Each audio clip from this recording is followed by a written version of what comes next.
saya waktu naik speed dari Tarakan ke sini, saya berdoa, Tuhan mau sampaikan apa? Tuhan kasih tema tentang kekhawatiran. Buka Alkitab ada di Matius pasal 6 ayat 25 sampai dengan 34. Yang saya mau bahas itu di 33. Ya, Matius pasal 25 pasal 6 ayat 25 sampai dengan 34. Bapak Ibu terkasih, sudah temukan, katakan amin. Oh, berarti belum semua. Saya tunggu. Oke. Matius 6, 25 sampai dengan 34. Saya akan bacakan satu persatu. Di sini, Bapak Ibu lihat, dikatakan gini. Karena itu aku berkata kepadamu, janganlah khawatir akan hidupmu, akan apa yang hendak kau makan atau minum. Dan jangan khawatir pula akan tubuhmu, akan apa yang hendak kau pakai. Bukankah hidup itu lebih penting daripada makanan, dan tubuh itu lebih penting daripada pakaian. Ini Tuhan Yesus sedang berbicara kepada kita umatnya. Jangan khawatir dalam hidup kita. Hari-hari ini saya mau lihat bukan orang kota, nggak orang desa, orang kampung dan sebagainya. Semuanya banyak diserang dengan kekhawatiran. Bagaimana dia akan hidup? Besok mau gimana? Oh, keuangan saya sekarang sedang bermasalah. Oh, anak saya mau daftar kuliah, nggak punya uang, dan lain sebagainya. Khawatir. Oh, saya sudah berdoa, tapi apakah Tuhan akan menolong atau tidak? Khawatir. Dan Alkitab di mana Yesus berkata, apa yang hendak kau makan dan minum. Tapi Yesus ngomong, hidup itu lebih penting daripada itu semua. Tolong digaris bawahi perkataan Yesus ini, bahwa hidup kita lebih penting daripada itu semua. Jadi Bapak Ibu jangan pikirin dulu, tolong digaris bawahi dulu. Hidup itu lebih penting daripada makanan, pakaian, dan lain sebagainya. Nanti Ibu juga akan mengerti.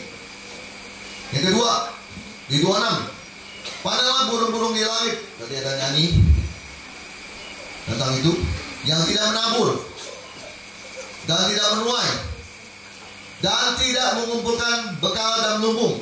Berarti dia nggak nabur, dia nggak nuai, dia nggak kerja, tapi dia juga tidak mengumpulkan tabungan. Terus Tuhan Yesus ngomong gini, namun diberi makan oleh Bapamu di surga. Bukankah kamu jauh melebihi burung-burung itu? Pak, Bu, tolong juga dipahami, Yesus nggak menyuruh umatnya tuh malas. Ya, sebagian orang nggak percaya tuh mengkritisi perkataan Yesus dan bilang, oh ya, orang Kristen malas, cuma duduk dan berdoa saja. Dia kata siapa? Jangan memenggal ayat setengah-setengah. Di sini saya mau jelaskan begini. Bukankah kamu jauh melebihi burung-burung itu? Ciptaan Allah, tumbuhan, binatang, dan manusia. Tuhan di sini sedang mengatakan kamu tuh tingkatan itu lebih. Amin. Amin. Nah, ini yang dimaksud. Tingkatanmu lebih.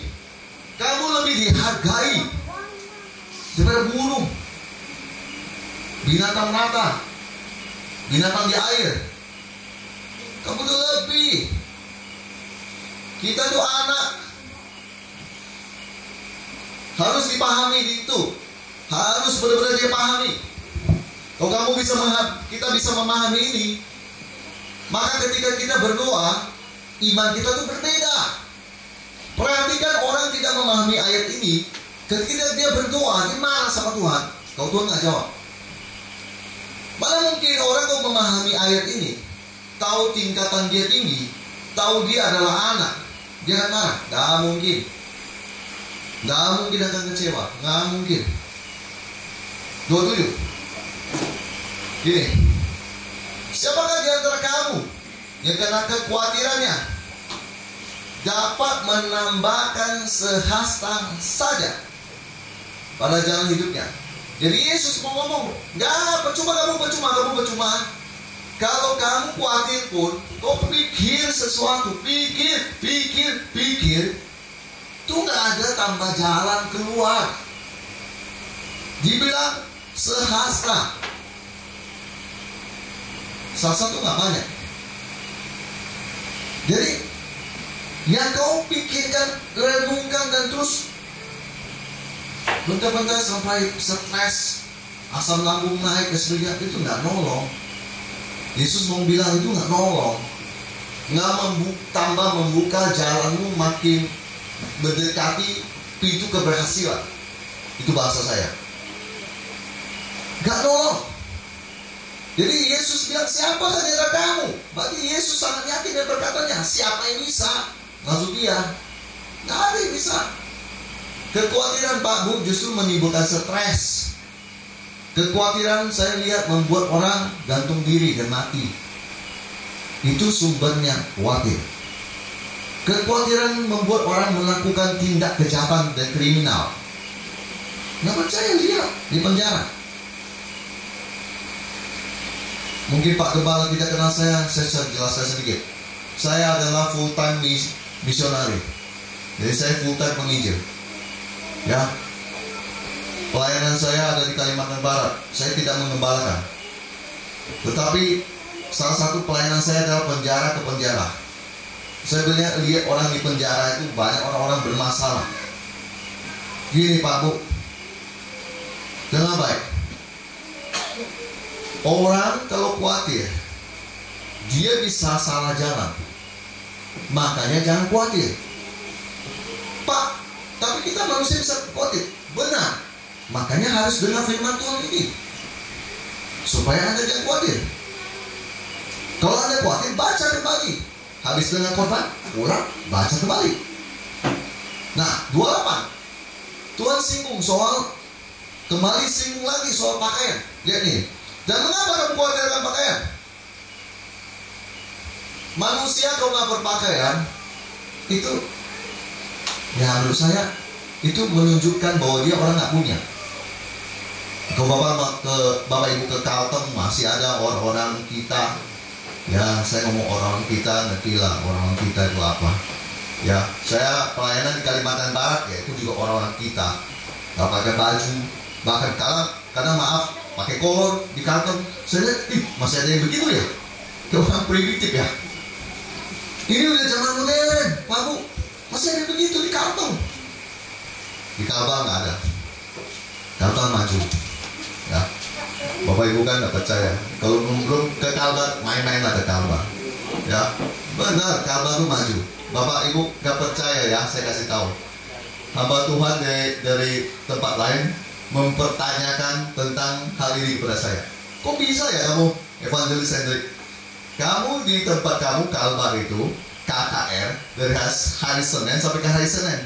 Maksudnya Senin, Selasa, Rabu, Kamis, Jumat, Sabtu, Minggu, Senin lagi. Bisa ya? Ada gereja mau terima kamu. Dengar baik. Daerah kami adalah daerah orang yang haus. Jadi dia nggak peduli. Ibu udah ibadah. Kadang minggu malam kita bikin lagi, dia datang lagi. Kenapa banyak kesaksian begitu? Karena mereka haus. Saya harapkan Kaltara, kau ikut kami. Kamu tepuk tangan untuk Tuhan sungguh-sungguh buat Yesus. Lihat kenapa banyak orang disembuhkan. Itu karena haus. Mereka mau ke rumah sakit. Itu Bapak Ibu kan, dia ada satu perempuan yang lagi duduk begitu yang ngomongnya pelan-pelan itu. Itu orang kerasukan, roh jahat. Diseluarkan, sembuh. Banyak lagi. Yang terakhir, Ibu lihat itu. Ibu pikir kenapa dia ada masalah di rahimnya tuh. Dokter vonis dia 8 tahun gak punya anak. Itu kata dokter. Ketika dia datang KKR, lagi hujan, seharusnya dia punya hak untuk dia tidak datang karena hujan. Dia bisa beralasan. Dia datang pakai payung, datang ke situ. Mana tahu dia setelah habis ibadah, tiba-tiba Tuhan bilang, itu perempuan, doakan dia. Di antara kurang lebih 40 orang, saya cuma tunjuk dia. Setelah tunjuk 8 tahun mandulnya dia itu selesai. Karena Tuhan berbuat. Makanya saya bilang, Kalimantan Barat, maju. Maju. Gini. Mengapa kamu khawatirkan pakaian? Perhatikanlah bunga bakung di ladang. Jadi Tuhan bilang, kamu lihat bunga bakung, tanaman. Berarti bunga itu kan indah. Yang tumbuh tanpa bekerja dan tanpa meminta. Lalu Tuhan sandingkan itu, maksudnya bandingkan itu dengan seorang raja yang kaya raya namanya Salomo. Dia ngomong gini, namun aku berkata padamu, Salomo dalam segala kemegahannya pun tidak berpakai seindah dari salah satu daripada bunga itu. Berarti Salomo punya kekayaan yang banyak itu kalah dengan bunga bakung. Itu kata Tuhan Yesus, bukan kata saya. Tuhan yang ngomong. Berarti di sini Tuhan bilang, kau lihat bunga bakung, dia nggak ngapa-ngapain, nggak bekerja, nggak apa-apa, tapi dia itu indah. Indah karena Tuhan yang membuatnya indah. Tuhan yang berkarya. Sekarang coba kita pikir ya, kalau Tuhan berkarya dalam hidup kita, amin, pasti indah. Gak usah kau kerja sana kerja sini, sogok sana sogok sini di perusahaan sawit dan sebagainya. Gak usah. Kalau Tuhan benar-benar berkarya, kamu indah. Benar, indah. Yang tadi ada satu gadis orang Dayak itu mau bunuh diri itu, hidup dia berubah total. Jadi lagi ibadah begini sama juga. Dia maju ke depan. Roh Kudus bicara sama saya omelin dia. Jadi malu dia diomelin di depan banyak orang. Tapi itu benar-benar dari Tuhan, gak sembarang omelin. Rupanya dia mau bunuh diri. Dan saya lihat satu ya, kalau orang yang sungguh-sungguh sama Tuhan, setelah dapat teguran dari Tuhan, dia berubah. Dia itu sekarang bukan hanya jadi tukang salad karet saja, tetapi dia dipercaya oleh bos 1, bos 2, lalu pos yang kasih dia kepercayaan dan sebagainya. Makanya saya bilang, indah kan? Kalau Tuhan mendadani, indah kan? Itu bukti salah satu yang paling nyata. Orang yang bersaksi itu tadi, yang ada berdiri, maksudnya duduk di belakang mimbar itu, yang ada gambar salib itu mimbar itu orangnya. Tuhan mendadani orang itu sampai dia itu indah. Dulu apa ya, berantem sama suaminya kabur. Sekarang suaminya mau balik buat cari dia. Kenapa? Suaminya lihat, ini hebat istri saya, kok bisa berubah ya. Nah, sedangkan dia sekarang dia punya kerjaan ini, jadi punya uang. Dan saya lihat ibu ini memang tidak salah Tuhan mendanani dia indah. Setiap bulan dia selalu bawa uang dia perpuluhan masuk ke persembahan.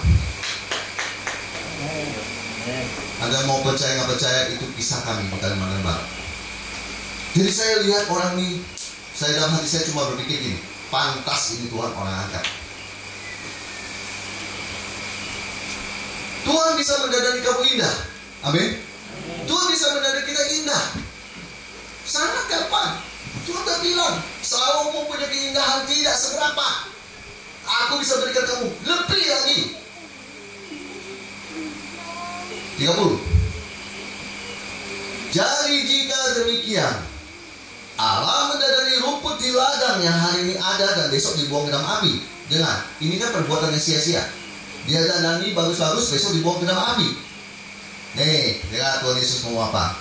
Tidakkah ia akan terlebih lagi mendadani kamu, hai orang yang kurang percaya? Inggrisnya bilang gini, oh ye of little faith. Saya tak tahu ya, kalau saya menerjemahkan, saya lebih menerjemahkan little faith itu iman kecil daripada saya menerjemahkannya kurang percaya. Jadi Tuhan kasih tahu, aku bisa dandan rumput yang indah, kamu lihat hijau-hijau, terus besok dibuang dalam api. Aku ini lebih bisa mendadani kamu, manusia yang berharga, anak aku yang berharga. Sangat bisa. Pak, Bu, saya sudah bilang, saya ini full time menginjil. Bapak Ibu tahu, kalau penginjil, pengeluaran terbesar dia adalah transportasi. Itu paling besar.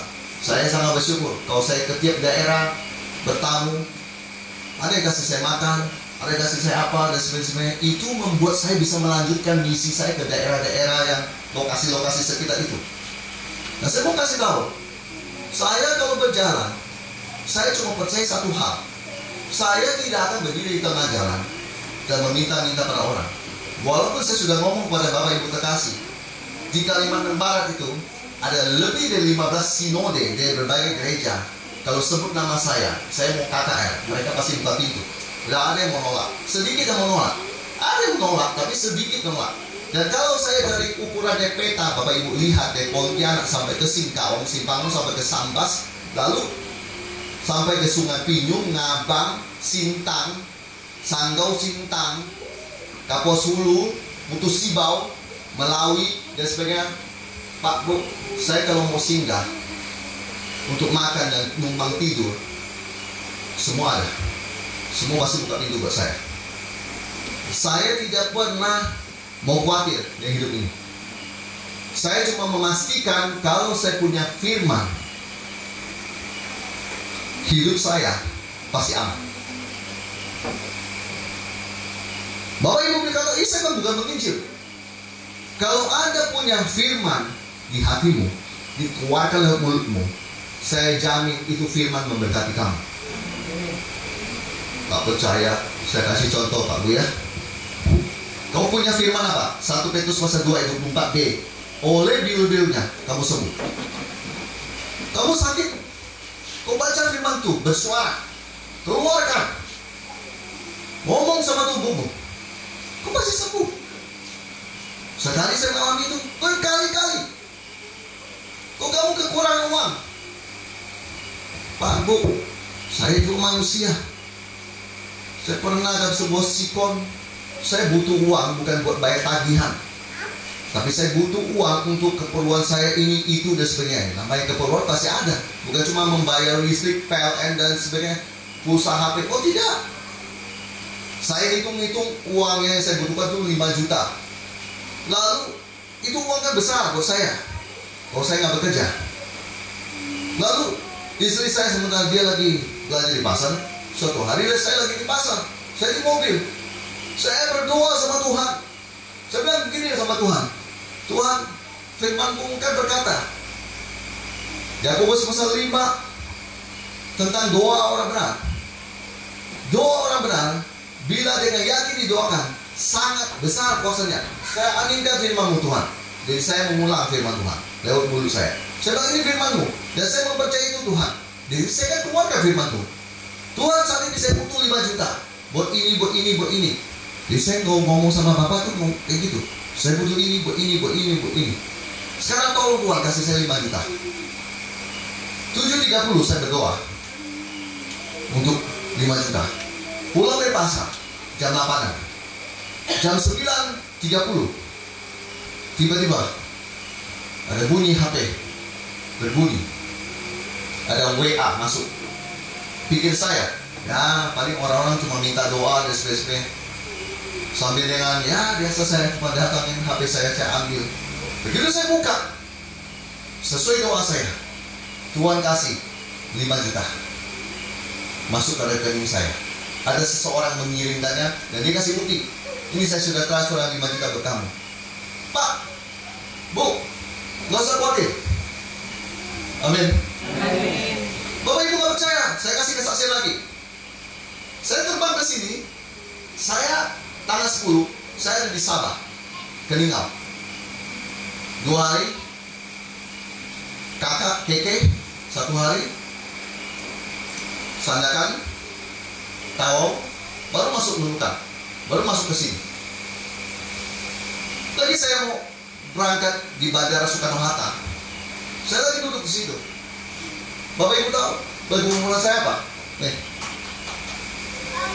Tapi saya nggak akan ngomong di media sosial saya bahwa saya kekurangan uang. Aslinya saya memang kurang uang. Tetapi saya percaya Tuhan itu sanggup dandanin saya. Apalagi saya bilang, Tuhan, saya datang bawa Injilmu supaya orang-orang di Sabah itu melihat bahwa Tuhan yang dia sembah itu, Yesus, sanggup berbuat mujizat. Saya baru melihat itu Sabah itu orang dilawat oleh Tuhan. Nggak kira-kira. Di situ saya baru tahu kita Indonesia itu memang membawa api. Jadi api itu masuk Sabah. Saya lihat dan sebagainya. Saya lihat itu semua. Dan mereka gembala itu mengakui memang kami ketinggalan sama Indonesia. Bisa dikata 30 tahun dalam masa rohani. Kalian lebih maju. Iyalah, Pak, Bu, ketika saya berangkat, saya sudah tahu Tuhan mau untuk saya untuk lakukan apa. Bawa lagi Injil ke Kaltara.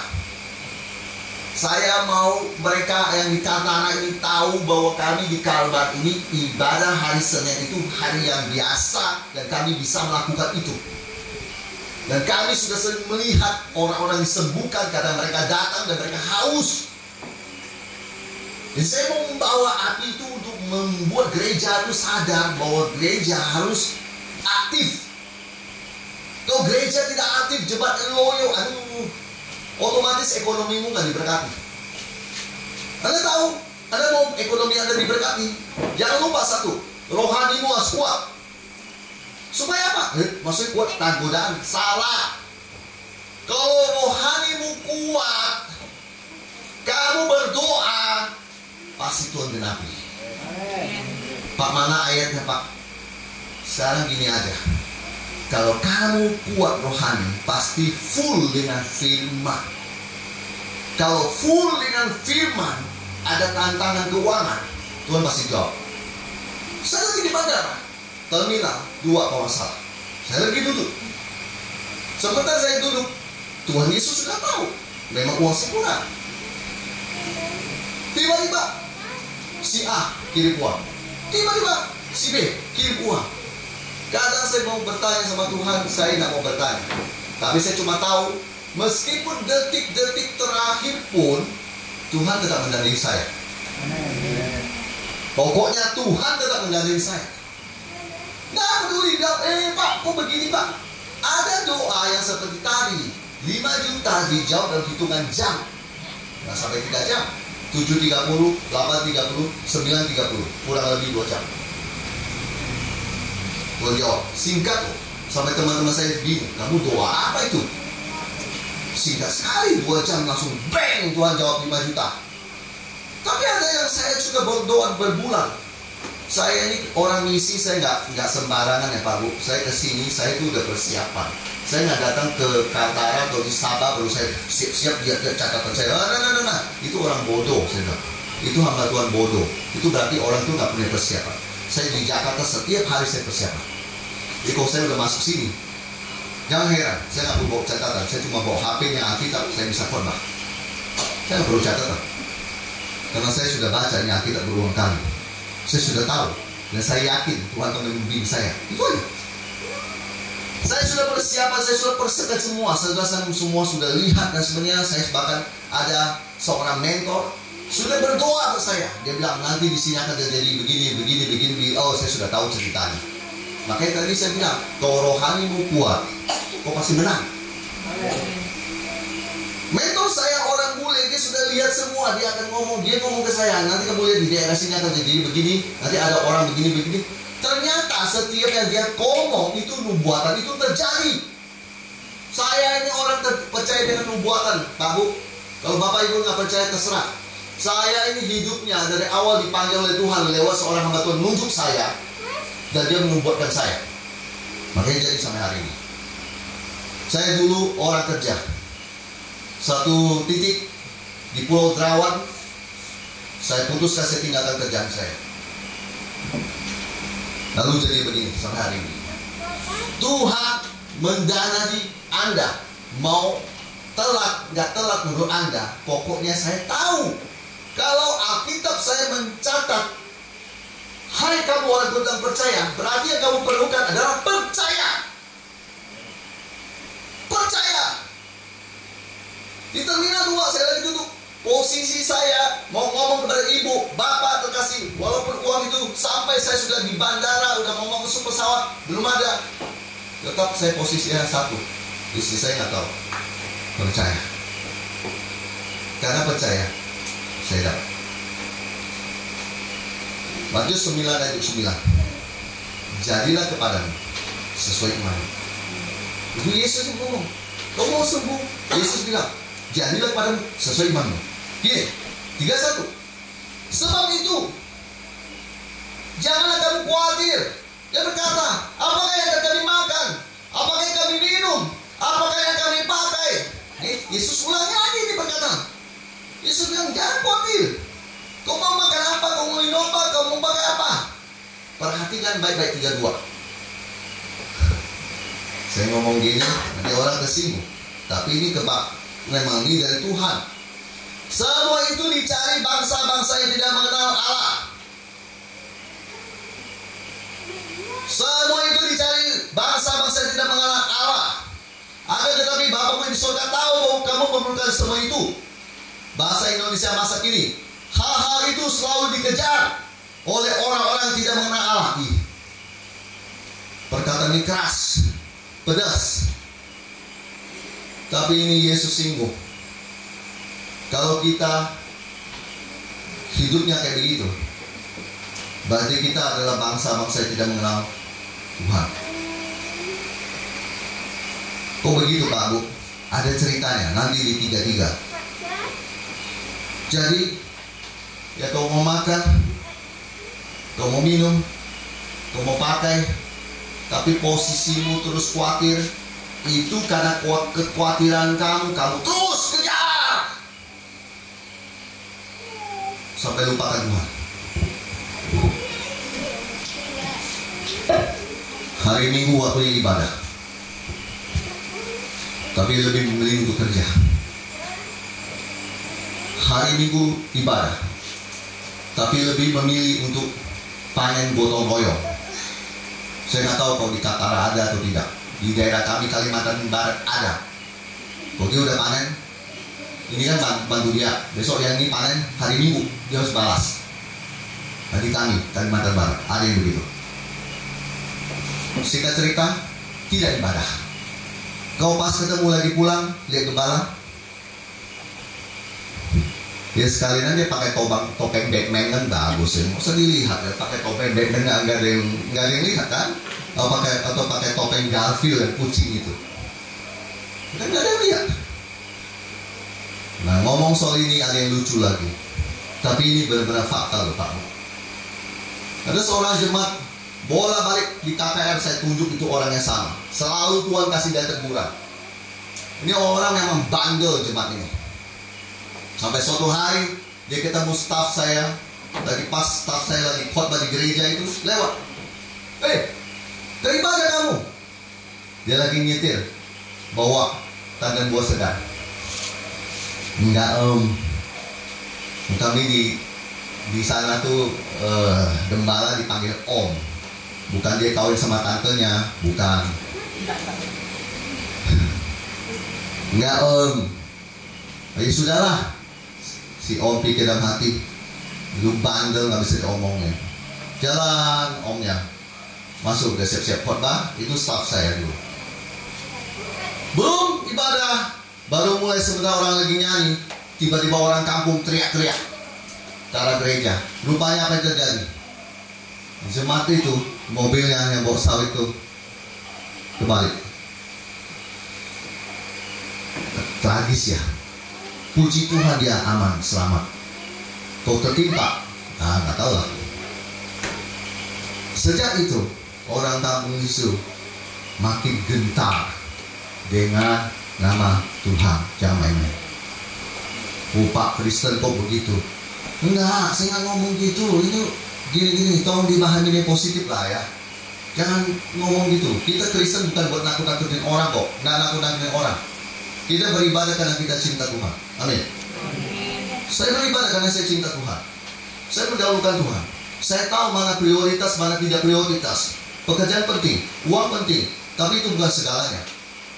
Kalau Tuhan nggak kasih kamu tangan bisa mengerjakannya, percuma. Itu uang cuma di depan matamu, kamu coba bisa melihat, kamu nggak bisa mengerjakannya, percuma. Kalau Tuhan nggak kasih kamu mata yang sehat, kamu juga nggak bisa mengerjakannya. Kalau Tuhan nggak kasih kamu kaki yang sehat, kamu nggak bisa melangkah, sama juga. Artinya Tuhan yang membuat kamu bisa memperoleh itu semua. Kalau paham itu pasti mau ibadah. Jadi sejak itu kabar tersiar di kampung itu. Saya bilang, biarkan saja. Kita tidak pernah mengutuk jemaat kita sayang jemaat kita. Tapi kalau mereka begitu, ya biarin aja, saya nggak mau pusing. Bapak Ibu dengar baik. Semua itu dicari bangsa-bangsa juga mengenal Allah. Itu tadi. Pakaian, minuman, makanan. Fokusnya kerja. Tuhannya, lupa. Masih ada Tuhan kan? Lupa. Ya, Tuhan di sini mengingatkan, jangan kamu seperti mereka. Kamu ini berbeda. Kamu ini anak Tuhan, harusnya ingat ibadah. Harusnya fokus utamanya Tuhan. Ini yang saya mau bahas. 3. Tetapi carilah dahulu kerajaan Allah dan kebenarannya, maka semua itu akan ditambahkan kepadamu. Saya hafal karena ayat ini yang mengubah hidup saya. Tuhan Yesus bilang, kamu cari dahulu kerajaan Allah. Kerajaan Allah berbicara apa? Ibadah. Kerajaan Allah berbicara apa? Firman Tuhan.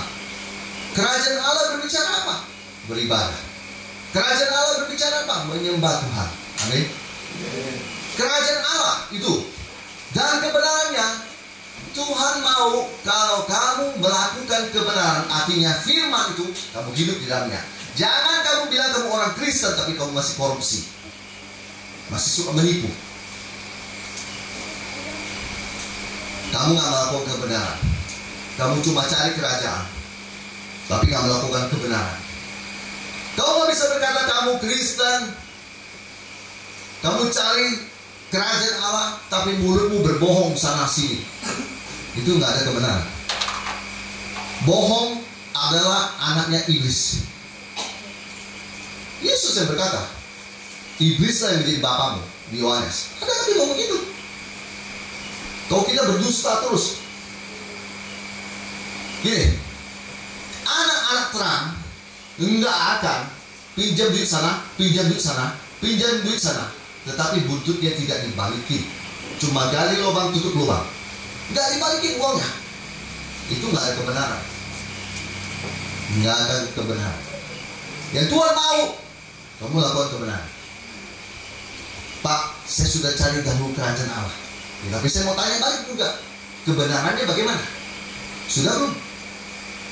Kalau kamu mau di akhirnya, maka semuanya itu akan ditambahkan kepadamu. Kamu mau ini, lakukan 2 hal itu. Cari dahulu kerajaan Allah. Pagi-pagi sudah bangun, jadi cari bukan HP lagi, medsos lagi. Hari ini orang ini ngomong apa ya? Nggak penting lah itu. Yang penting bangun pagi, cari Yesus. Amin. Amin. Di luar aman. Bangun, doa. Ntar aja lama. Mama yang berdoa, papa cukup ikut aja. Apalagi ada papa yang begitu kurang ajar lagi. Titip salam sama Yesus. Aduh, jangan begitulah. Nanti mulutmu penuh dengan sariawan baru tahu. Ya, jangan kurang ajar begitu. Ya, santai aja. Kalau mau doa, nggak usah ngomong gitu. Kita kalau mau semua ditambahkan. Apa ditambahkan? Jabatan, keuangan, penghasilan, berkat-berkat yang lain, tanah, lahan. Apa lagi mau ditambahkan? Kepercayaan bos, pangkat, dan lain sebagainya. Kamu butuh cari dahulu kerajaan Allah. Pagi-pagi bangun, hadap Tuhan. Saya bisa ngajar karena saya melakukannya, Pak Bu. Kalau saya nggak bisa melakukan, jangan ngajar orang. Itu prinsip saya dari dulu. Jangan ajar jemaat kalau kamu nggak bisa. Prinsip saya begitu. Jadi saya mengajar jemaat karena saya sudah melakukan. Kemudian baca Alkitabmu setiap hari. Alkitab kita percaya ada suara Tuhan. Baca. Baca dengan hati, bersuara. Supaya apa? Kau dengar apa yang kau baca. Khususnya Injil, Matius, Markus, Lukas, Yohanes. Kau baca. Apa yang Yesus katakan? Baca. Ada firman di Roma. Iman timbul dari pendengaran. Pendengar akan firman Tuhan. Jadi imanmu akan timbul. Kau baca, kau bersuara, kau dengar suaramu sendiri. Imanmu timbul. Kok nggak begitu kan nggak timbul? Nah, setelah itu kamu sudah cari kerajaan Allah. Di mana ada KKR hadir. Pak, 2 minggu yang lalu baru KKR, Pak. Kamu yakin pesan 2 minggu yang lalu dengan pesan hari ini sama? Saya nggak yakin. Saya nggak sama dengan yang bawa pesan kemarin. Saya percaya Roh Tuhan itu tahu kebutuhan jemaat. Oh, jangan kau bilang kemarin pembicaranya sama, ngomong KKR. Ini hari ini KKR begini, yang kemarin begini, nggak sama. Kau yang haus, kau dijawab. Kau nggak merasa haus, kamu nggak jawab. Kamu nggak dapat. Cari dahulu kerajaan Allah. Sudah itu kamu hidup sehari-hari, kamu lakukan kebenaran firman Tuhan. Belajar lakukan kebenaran firman Tuhan. Oh Pak, saya banyak waktunya di perusahaan. Bagus. Di situ lagi banyak orang korupsi. Saya mau bertanya di mimbar ini, kamu ikutan korupsi juga? Atau kamu hidup kebenaran?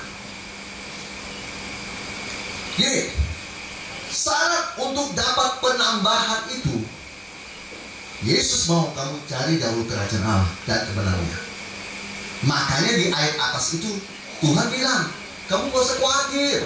Ini saya sambungin ya tadi. Jadi kan saya bilang, nanti saya bahas. Ini saya sambungkan sekarang. Kenapa gak usah khawatir? Orang yang cari dahulu kerajaan Allah, dahulu kerajaan Allah, itu berbicara prioritas top adalah Tuhan. Orang yang dahulu cari semua itu, yaitu Tuhan dan mengenai Tuhan, dan kemudian dia melakukan kebenaran, saya jamin penambahan itu ada dalam hidup dia. Tadi kan saya sudah buktikan itu ibu perempuan orang Dayak itu yang bersaksi itu. Dari dia cuma kerja pembantu, sekarang sorry ya, bukan pembantu lagi levelnya, dipercaya bos, pegang toko apa resminya, ditambahkan itu. Ditambahkan. Dulu hidupnya susah, nyadap karet, sehari cuma dapat kadang 30.000, 50.000. Kalau hujan nggak dapat apa-apa. Kami orang Kalimantan Barat sama aja lah. Jemaat kami tahu, semua hidupnya dari situ. Kami tahu.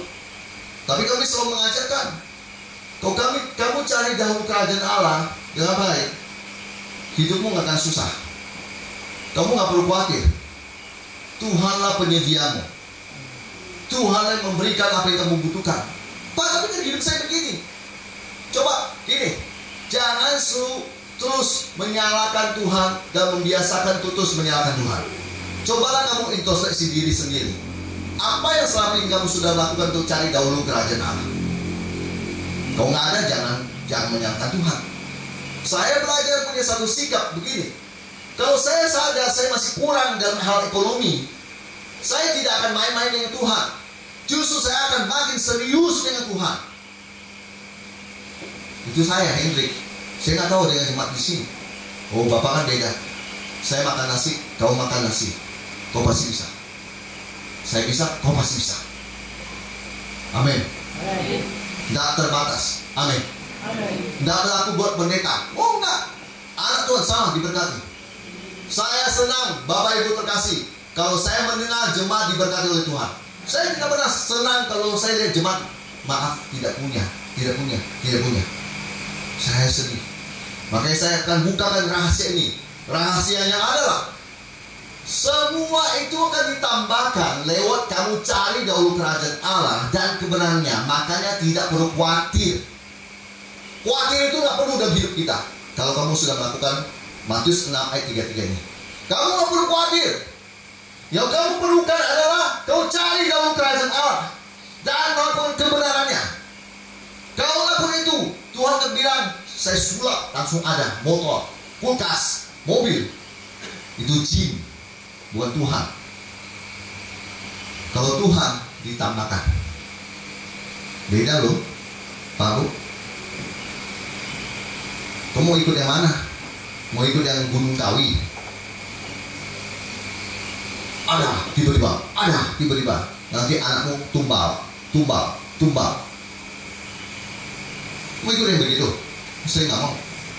Saya mau cari yang aman-aman dan pasti saja. Firman Tuhan.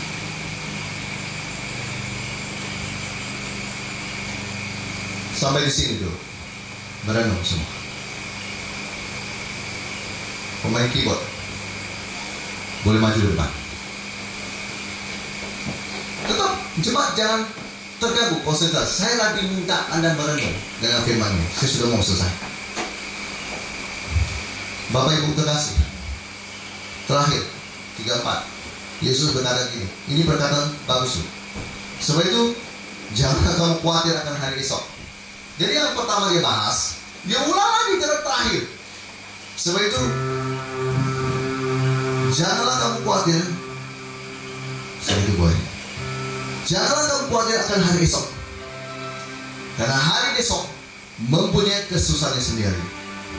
Si iblis senang kesusahan 2 minggu yang lalu kau bawa minggu depan, sebulan ke depan, 1 tahun kemudian. Si iblis punya kerja, dia mau kamu dalam kondisi begitu. Tapi Tuhan bilang, karena hari besok mempunyai kesusahan sendiri. Jadi Tuhan sudah bilang, ini hari ini susah, stop, batasnya sampai di sini, jangan lewat, jangan dibawa sampai berminggu-minggu pikirin itu semua. Lihatlah orang-orang stres itu, bermula dari hal itu. Bawa kepikiran anakku nggak masuk universitas, aduh, dibawa seminggu. Dari Tuhan, itu dari iblis. Banyak orang nggak sadar. Yesus akhiri berkata dia dengan ngomong gini, kesusahan sehari cukup untuk sehari. Saya nggak pernah lupa dengan firman ini, karena firman ini yang mengubah hidup saya. Ketika datang kesusahan bertubi-tubi, saya secara manusia, saya merasa saya tidak kuat. Tapi saya ambil firman Tuhan ini, bahwa saya bilang sama diri saya, hey, kesusahan sehari cukup untuk sehari. Jadi iblis, kau nggak bisa membuat saya itu memikirkannya di esok hari. Cukup sudah, stop sampai di sini. Nggak mau ku bawa besok lagi. Besok masih kepikiran, ngomong lagi. Kesusahan sehari cukup untuk sehari. Yang Tuhan mau adalah ada sukacita.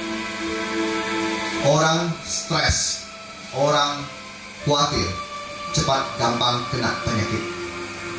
Bapak Ibu mau percaya nggak percaya, saya sudah sering melihat jemaat yang mengalami itu. Saya ini pelayanan bukan setahun 2 tahun Pak Bu ya. Saya pelayanan sudah belasan tahun. Jadi pengalaman saya dari kota ke kota, pulau ke pulau, saya sudah lihat berbagai kasus yang ada. Stres, banyak khawatir, cemas, menimbulkan berbagai penyakit. Salah satu yang paling sering saya jumpai adalah migrain, penyakit mah yang sudah parah mengakibatkan dia migrain.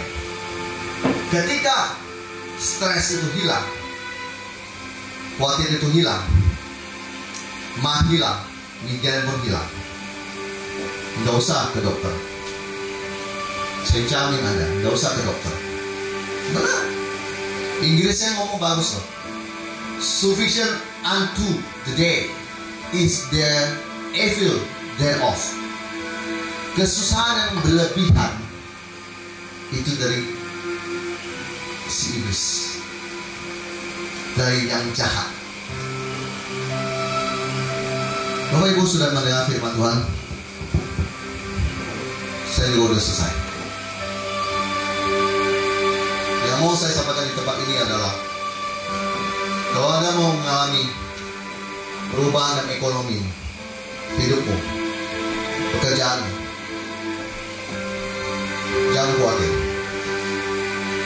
Khawatir tidak menambahkan sehasta pada jalan hidupmu. Itu satu. Kedua, Tuhan sudah kasih banyak perumpamaan untuk menggambarkan kamu itu lebih layak dari semua ciptaannya. Dan Tuhan mau Anda tahu, Bapak Ibu terkasih, Anda posisi adalah anak, yaitu berhak mendapat itu semua. Tetapi Matius 6 ayat 33 mengingatkan kita satu hal. Semua kekayaan, berkat, rezeki, semua itu bisa ditambahkan oleh Tuhan Yesus lewat kamu.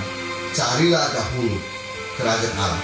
Tuhan nggak bilang, coba kau melamar di PT yang sawit itu, baru kamu berdoa. Itu salah loh. Kau melamar dulu, baru berdoa. Yang benar adalah cari dahulu kerajaan Allah, baru melangkah di dunia. Orang Kristen terbalik semuanya. Dia lanjut bro, jangan berhenti. Dia itu berusaha ketika sudah buntu dan bilang, Tuhan tolong. Kenapa dia nggak cari dahulu kerajaan Allah, baru dia melangkah? Kebanyakan sudah buntu baru teriak Tuhan tolong. Itu nggak salah. Yang benar adalah cari dahulu kerajaan Allah. Dan kemudian dikatakan lagi, dan kebenaran. Kamu kalau udah dapat 2 poin ini, saya punya doa buat Anda, penambahan itu terjadi. Hari ini jalan kaki, penambahan besok sudah pakai sepeda. Bulan depan penambahan sudah sepeda motor. Setahun kemudian penambahannya beli mobil. Bapak pikir, ibu pikir saya sedang mengarang cerita. Saya sedang ngomongin diri saya yang saya saksikan. Hidup saya begitu. Nggak langsung dapat mobil. Ya kalau Tuhan bermurah hati, Anda dapat mobil langsung, ya puji Tuhan. Tapi saya ngomong berdasarkan firman. Tuhan kasih step by step, peningkatan satu tingkat ke satu tingkat, supaya orang gak gampang sombong dan lupa Tuhan. Bagus loh, supaya kau ingat dengan Tuhan. Hari ini kalau saya di Jakarta, saya pegang setir mobil saya. Saya tahu duit saya gak akan mampu untuk beli itu, karena saya penginjil full time. Mana punya uang untuk beli itu. Tapi ketika saya megang setir itu, saya lagi lihat orang lagi kehujanan di atas motor, dia minggir pakai mantel hujan dan sebagainya. Saya cuma ingat dulu saya pekerja, saya seperti itu. Dan saya lihat posisi saya dan saya ingat, Tuhan, betapa baiknya Engkau. Sekali saya ucapkan itu, berulang kali setiap peristiwa saya pegang setir mobil saya selalu ingat, Tuhan, Kau baik. Makanya Tuhan ajarkan saya begitu, supaya saya nggak pernah lupa. Karena kalau saya lagi pegang mobil saya nggak merasa benda itu benda yang hebat. Banyak orang bisa beli yang lebih hebat daripada punya saya. Tetapi saya cuma mau ngomong gini, setiap kasih dan kebaikan Tuhan tidak pernah saya lupa ketika saya sentuh barang itu. Jadi fokus saya bukan benda itu, tapi Tuhan yang memberi. Makanya orang kok kayak begini, pasti Tuhan gampang memberkati. Anda juga, saya berdoa, Anda juga Tuhan gampang memberkati. Tundukkan kepala Anda. Kita mau berdoa. Tuhan, firman hari ini sudah sampai di sini. Tapi Roh Kudus-Mu tidak berhenti bekerja di tempat ini. Waktu firman sedang diberitakan, ada orang-orang yang sedang gonjang hatinya. Saya tahu itu. Tuhan sedang berbicara sama Anda untuk ubah pola hidup Anda. Karena selama ini salah. Yang didahulukan adalah kejar, pakaian, minuman, makanan.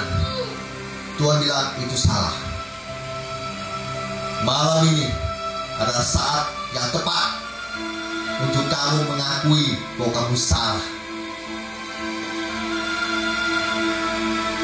Kalau ada di antara tempat ini yang mau didoakan perihalnya soal ini, silakan maju ke depan.